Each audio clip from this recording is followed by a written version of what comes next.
guna memastikan seluruh dagangan di pasar-pasar yang ada di Kota Palembang aman dari zat-zat berbahaya.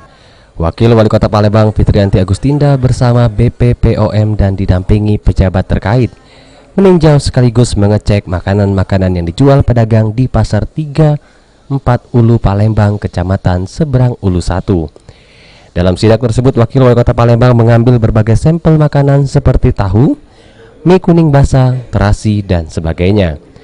Dari pemeriksaan tersebut ditemukan 2 jenis makanan yang positif mengandung zat berbahaya seperti formalin dan rodamin B atau bahan pewarna pakaian yang terkandung di mie basah dan terasi yang dijual salah seorang pedagang.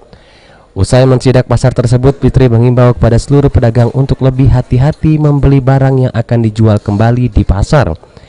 Dan dirinya juga memberi peringatan kepada seluruh pedagang apabila masih ditemukan lagi hal seperti ini. Pihaknya akan menciduk dan menyerahkan langsung kepada pihak berwajib. Fitri juga berharap di sidak-sidak pasar lainnya dirinya tidak menemukan lagi bahan-bahan makanan yang mengandung zat-zat berbahaya. Makanan yang terindikasi mengandung formalin dan rodamin B ya, rodamin B atau zat pewarna pakaian. Himbauan sudah kita sampaikan kepada seluruh pedagang untuk hati-hati membeli barang-barang yang akan dijual di pasar karena ini peringatan terakhir. Kita sudah mengingatkan untuk kedepannya kalau masih ditemukan tentu kita akan ciduk ya Bu ya, tentu kita akan ambil ya, kita serahkan kepada pihak berwajib.